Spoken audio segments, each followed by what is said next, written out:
In today's class, you are going to learn how to start and run a mobility scooter rental business. Hey, what is going on? Welcome to another episode of the Millionaire University podcast. I hope you're all having a great week. Things have been pretty crazy around here. Today's the last day of school. We're getting pictures taken to list our house in just a few days, and then we'll be listing our house a couple days after that. And it's been wild. We've got a pretty big crew here helping out. And being a Friday, it's kind of like the last day that we have to have these guys here to help. And then the next couple days, we will be doing the finalizations for the pictures on Monday. And woo, doggy. But the show must go on. And let me tell you what, I am pumped about today's episode. So the other day, I was listening to this podcast at the gym, which is usually where I listen to a lot of my podcasts. And I heard this guy talking about his mobility scooter rental business. Now, at first, I thought he was talking about the scooters that you push yourself on, or maybe that you ride, like a little motorcycle, one of the kinds that Tara and I had when we first started dating and we carried around with us for many years, just got rid of a couple years ago. And then I realized, oh, no, he's talking about those things that you see at amusement parks when people are older or they can't get around that well. I actually recall a time when we went to Disney World a few years ago with Tara's family, and there may have been like 4 mobility scooters that we were using. I think Tara's sister Amber was pregnant with their cute little boy, and her mom just got knee surgery, and then some of us were just plain out lazy and didn't want to walk. I digress. But when I was hearing him talk about this business and hearing the margins on these things, I was blown away. So I reached out to Lenny and I said, hey, can we hop on a call? I want to talk to you more about this. He agreed. We had a great conversation. He said he'd be happy to come on the podcast and share the step-by-step of how he started and runs his mobility scooter business and teach you guys how you can do the same. But this episode isn't just about mobility scooters, but how there's tons of opportunity in the rental space industry, whatever you want to call it. You can rent out anything, and my mind has been going like gangbusters ever since we had this discussion on all the possibilities of different things that you could rent out. And I think this is something that we will be touching on more in the future. So I'm excited to kind of kick it off here. At the end of our discussion, I kind of went into coaching mode because I was kind of like, okay, what next? Like, what do you want to do now? I noticed there was a lot of things Lenny had going on. I noticed he was a major action taker, but I noticed that he wanted to get to that next level. And so I started coaching him, and I was going to make it a part of this episode, but I feel like it is a standalone episode. So what we're going to do is we're going to make the discussion I had with Lenny a two-parter, a twofer, 2 for the price of 1. So basically in this episode, Lenny is going to be teaching us, and then in the next episode, we're going to turn things around and we're going to help him. And you're going to hear me live on the next episode talking to Lenny about how he can get things in his life to that next level, to that multiple 6 and 7 figure income spot. But for now, let's get into how to start your very own mobility scooter rental business, or whatever rental business your heart desires. Growing up, I always had a lot of different business ideas, but I never really knew what to do with it. But I was pretty good at selling stuff online. So if I ever had anything laying around the house or anything, I would always sell stuff on eBay. I sold a little bit on Amazon because Amazon was, I think, starting at that point. From that point on, I never really was able to, do anything else on my own. I always had a job. I worked in the IT industry for a little bit. I worked some odd jobs. And then I started working for a fashion jewelry company. I never had any interest in fashion jewelry, but I needed a job and they hired me. How old were you at that time? Close to 15 years ago. I think when I was Okay. about 22, 23 is when I started. Okay. So I got a little bit more familiar with jewelry and how to kind of sell to stores. They would sell to a lot of boutiques and stores like that, and a little bit like online and online retailers. So I was kind of learning a little bit, but I didn't realize that I had all this like information and knowledge that I could probably use on my own. Eventually, I moved on to another company, a similar company, but they were also doing manufacturing. So they were manufacturing their own jewelry. And honestly, a couple years into that, I saw that they were selling jewelry online on Amazon, on their own website, on eBay. But I realized, hey, I could probably do this myself. I could probably start selling these same jewelry products myself.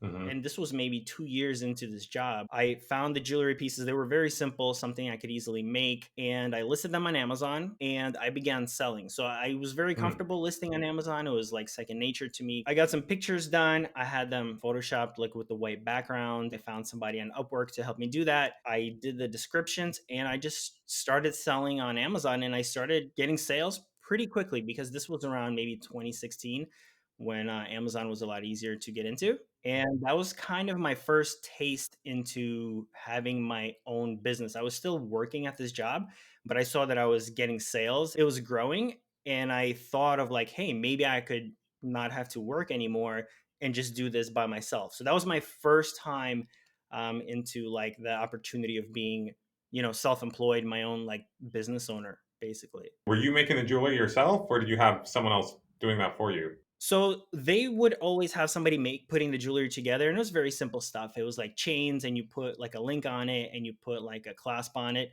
So it kind of was very easy for me. I realized that it's very easy to make, and I just ordered some chain. I ordered some clasps and some like jump rings, and I was able to make it myself. Okay, Saw like the other employees making it all the time, and I'm like, this is so easy. I can pretty much do it myself, and yeah, I just started doing that at home. awesome, cool. So that's when you went kind of full time as an entrepreneur, like about 7 years ago in 2016, or was it So, like yeah, it started about 2007? 2016, and that was the first time I finally, yeah, transitioned into being on my own and being basically a Cool, business owner. Yeah, good for you, man. Okay, and then yeah. take us from there. Where we at? What happened from there? So I've been doing Amazon. I still do Amazon. It's great. There's some pros and cons. Throughout that time, I also started selling on Etsy. I also created an e-commerce store, basically Were selling you different selling the products. same? So you're still selling jewelry on Etsy Yeah, and pretty much. on your e-commerce store? Okay, Pretty much, yeah. It was the same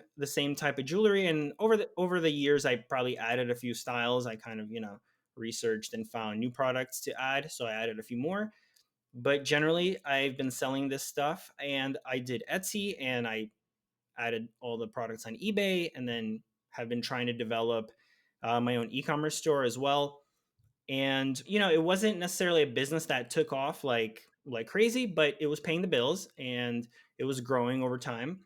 And I was still doing odd jobs, I think, throughout this time. I actually had a little side window air conditioners installation business hmm, at the time where I would install window air conditioners for people locally.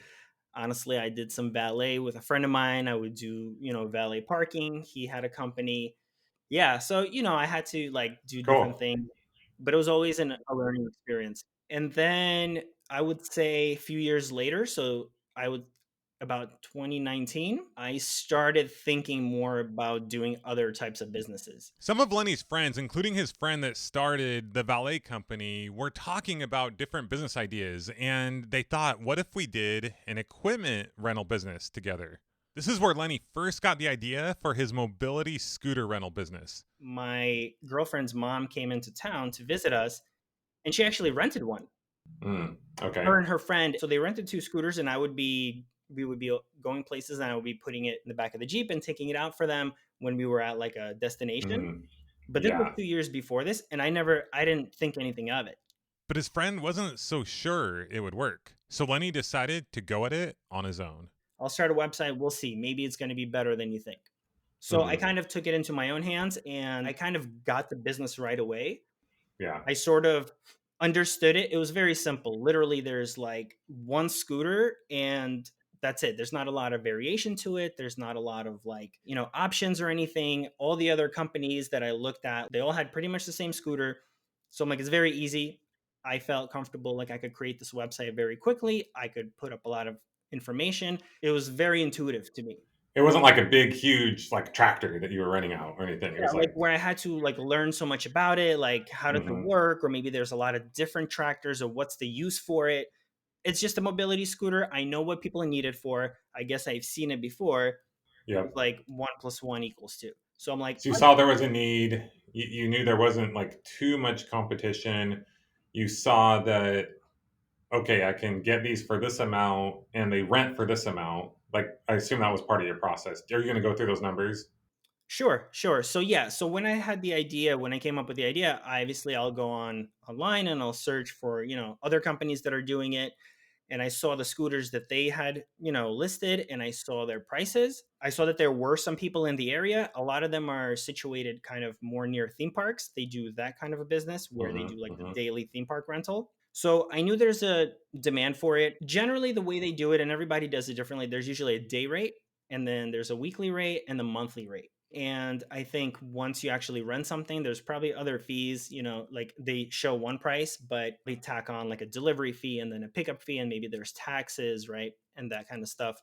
Mm-hmm. But generally, a daily rate looked something like $75, maybe $100 all in. A weekly rate looked like about 200 on average, and the monthly rate would be something like $400. Okay. So that was, I would say, the typical price that I saw from my competitors. When I was starting, I played around with those prices. I listed them on the site, then I took them off. I didn't put prices on the site, and basically, fast forward, I have higher prices. So my prices are, I would say, on the higher end, Okay. because that's just what I want to charge for it to be worth my time. So not everybody's going to go for it. Some people are completely okay with it. Some people are like, that's too expensive. And I'm always like very open with it. I'm like, hey, you can probably get a better rate maybe if you find a more local vendor, because sometimes they call me, but they're far away. Well, obviously the distance is going to make it less likely for me to be interested, because that just takes a lot of time. So I'm like, you could probably get a better rate with this person.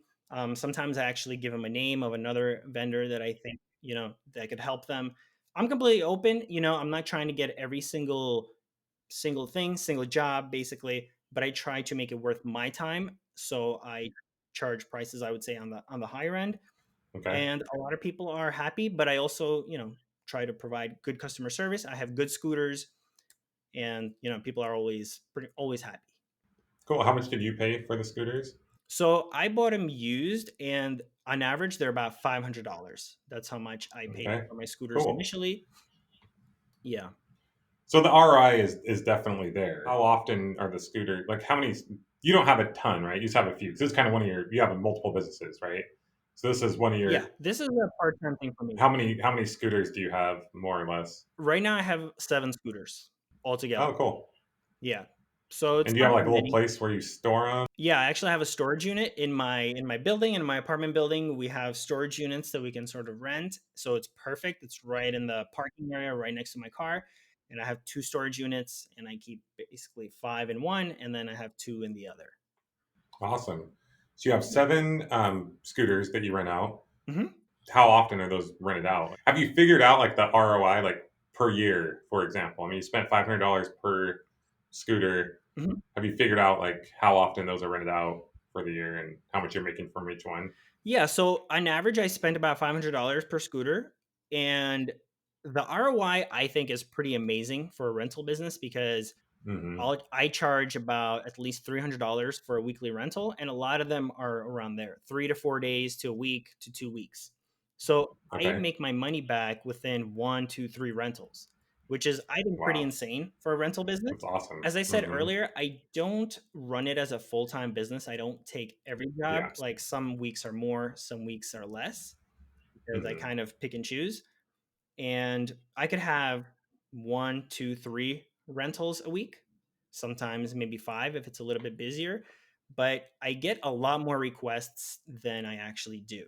So there's a lot of business, there's a lot of requests, but I don't take all of them. I only take ones that I feel like are, either easy, or I can make a good rate on it, or and stuff like that. But Sure. on average, I would say, 3, 4 rentals per week at this time as a Cool. part. So if someone wants a scooter for 70 for one day and you have to travel an hour and a half, obviously that's just it's Exactly. probably just not worth your time with the Exactly. gas and your time. It's 2 hours and gas, and you're like, I'm like breaking even basically. Like Exactly. So I can sell more jewelry or whatever. Right. Are you still selling jewelry? Yeah, Maybe that's I'm still doing going that. down. Yeah. Okay, So cool. I would say that's Yeah, my yeah. Okay. primary.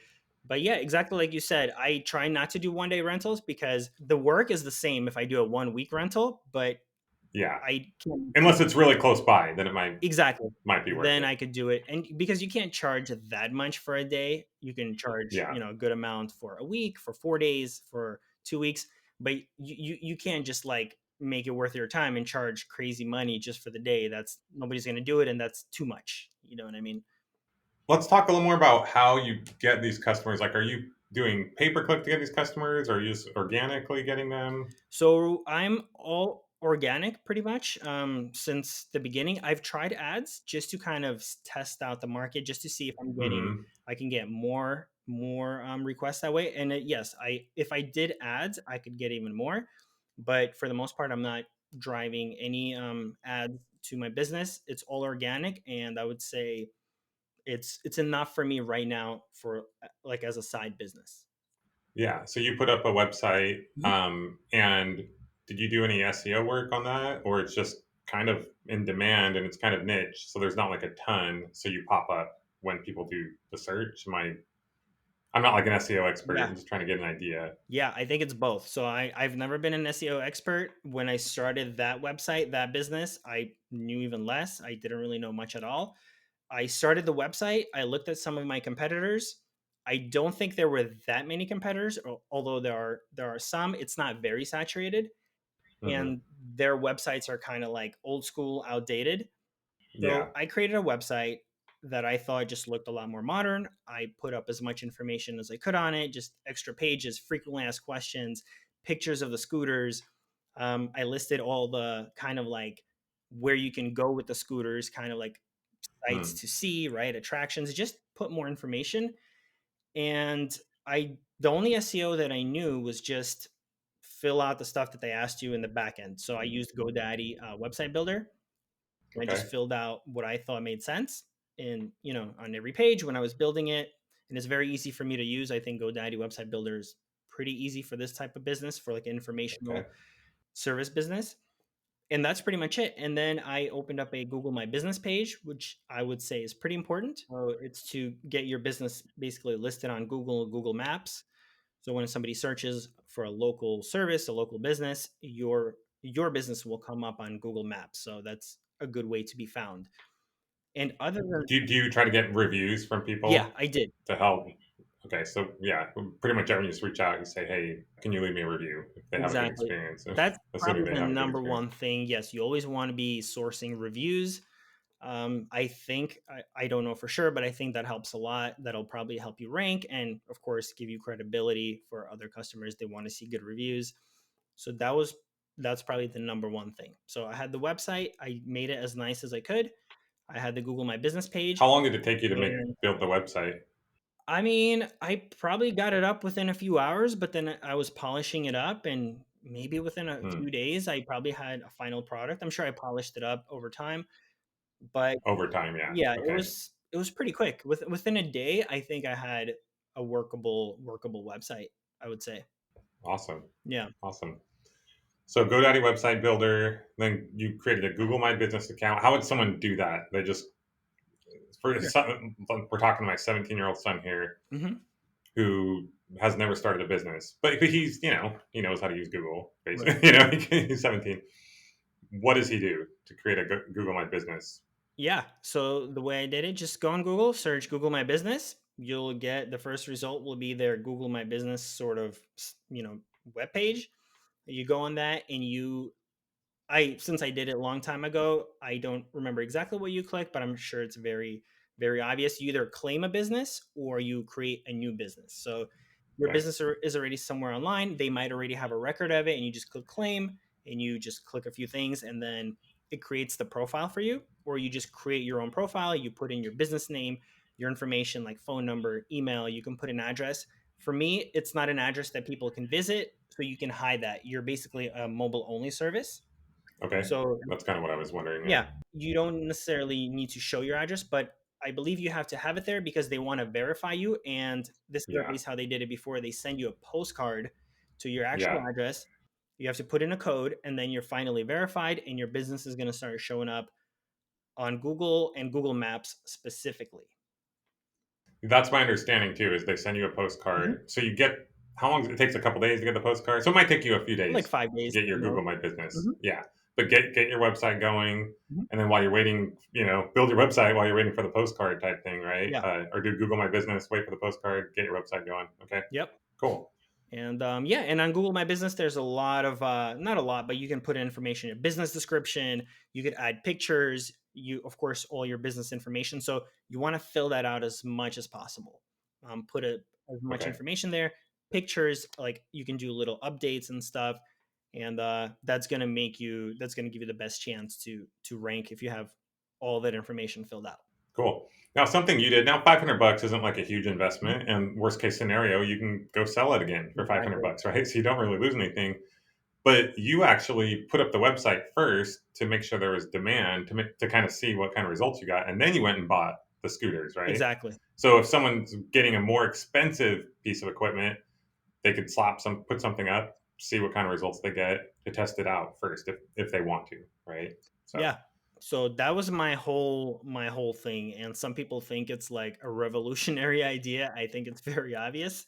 I put up the site to basically make it seem like a legitimate business, just to see if there's demand. Like, why would I invest in equipment, invest in building maybe a very high end site or anything like that, right? Any investment that goes into creating a business when I could just create a business, a website, and then see if there's actually demand and if I want to do it. Because when customers start messaging you, you don't know exactly what they want. Maybe they want this type of scooter. Maybe they want only 1 day rentals, right? Maybe they want long term rentals. Maybe they want 5 scooters at a time. So that's going to give you an idea of, okay, how do I start? Am I going to make the money that I want to make? Am I going to want to do the operations of this business? Is this something that hmm I want to do day to day? And that's what you're going to learn. And yeah. that's exactly what I did. And that's what I would say anybody should do. And you don't have to take any jobs. You just say that you're unavailable, you don't have the equipment, you're booked. hmm Very simple, very easy.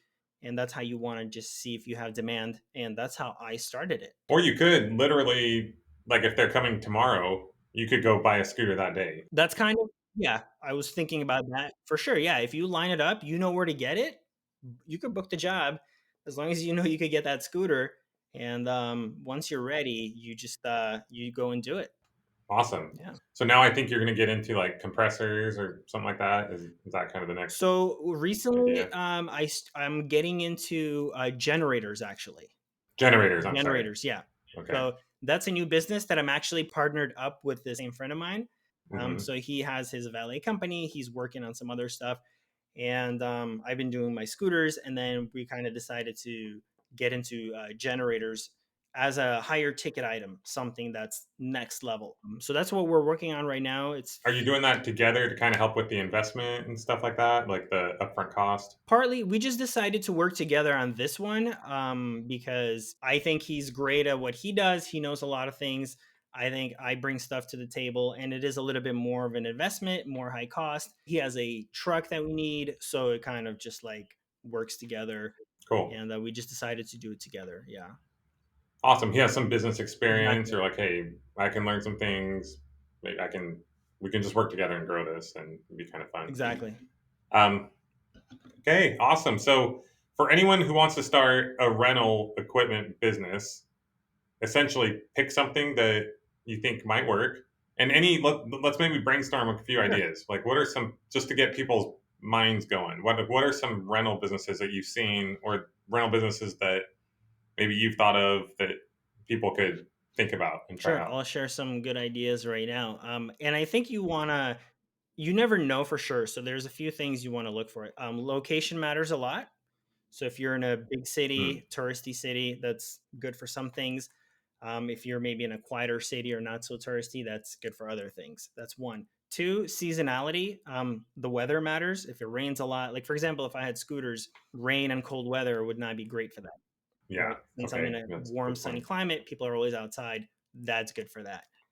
So that's one. And then you should always go online and always do some keyword research, see if people are actually searching for stuff in your area. So, whichever way you come up with ideas, go search that like generator rentals Los Angeles, right? For you, your experience doing Mhm. this, but to someone who has never done keyword research, what's the like 1 minute summary on how to do Sure. that? I'm not an expert, but I go on Google Keyword Planner. It's basically Google's keyword research tool. You go on it. It's like I googlekeywordplanner.com, just Google it and then I or just just put look up Google yeah, Keyword that's Planner and what it's then called. it'll take you to a Yeah, site. and you Okay. go on it and you can put in a keyword and it basically spits out the search volume for it, and you can narrow it down by basically area, by location, and sometimes it gives you ideas. So if you put in equipment rentals, it'll also give you other similar ideas. So it'll start telling you Awesome. like party rentals and table rentals and chair rentals. So it might give you other ideas. So you want to search. Um, you want to go on Google Keyword Planner and kind of see if you're getting some search volume for this piece of equipment. However, don't rely on it 100% because you never know. The best thing to do is to find something that you're interested in and actually try it out and start it, because you never know how people are searching for this product, and you never know if it's actually going to start taking off or not. So the best thing to do is to try it. You can get an idea by kind of analyzing the keyword volume, but the best thing to do is, if you want to try it out, to try it out. Cool. So I think we were talking about some ideas. There's all sorts of stuff, and again, it really depends on location and how dense your city is. Maybe I'll give you a few that I actually kind of tried before. Um, One of them is pressure washers.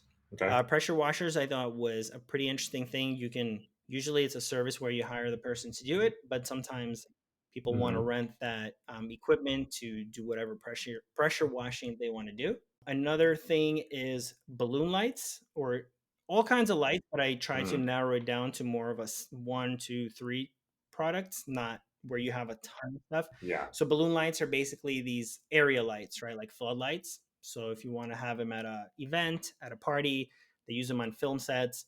They sort of light up the whole environment. That was another idea. Okay. I know another one that's kind of interesting is marquee letters. So those are those big Mm. letters you see in the back of like maybe weddings, or like let's say it says just married or happy, Mr. and Mrs., or maybe like graduation 2024. Those really big letters, sometimes they light up, they're like in the background. That's pretty interesting to me. And, again, it really depends on what And I think you said just buy the letters that you need, right? Like exactly. if you're like people want just married, go buy those ones. Yeah. And then you have pretty soon you have like the whole alphabet or maybe a couple extra of the letters that are more popular, right? Exactly. I would do the website. If I got somebody that I wanted to book, they're like, okay, I want just married. I would make sure that I can go buy them, because you don't want to like last minute be like, where do I find these things? They're not always like available, but make sure you have one, two, three vendors, right, that you can go to, like as a backup. And then, yeah, they want just married, just get those.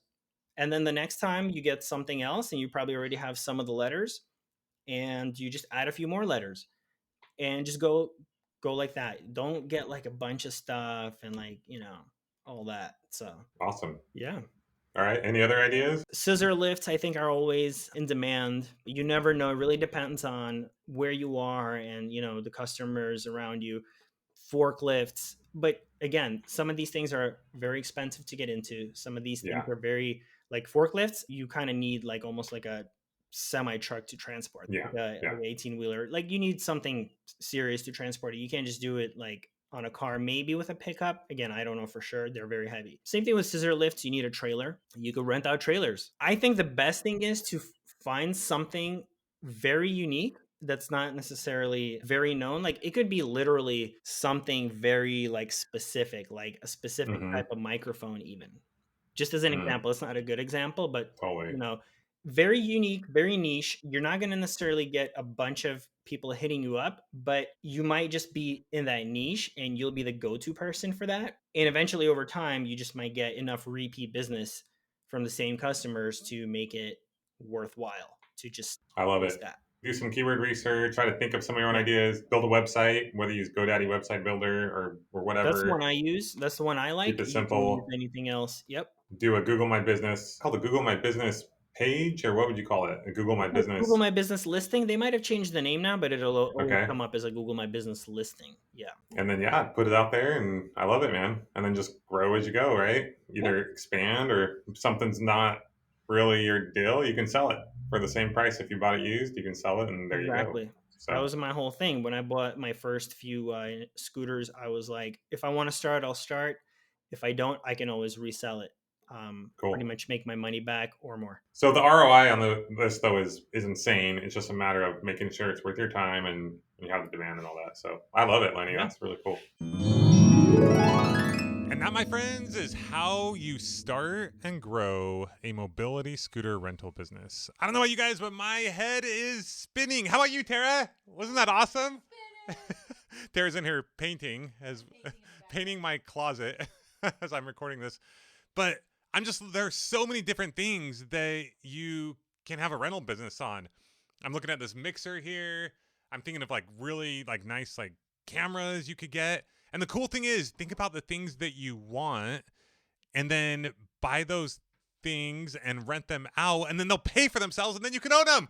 Yeah. Isn't that cool, Tara? That is cool. I'm thinking of so many things I don't want to buy and own. Boo! Buzzkill! Get off my show! Get out of here!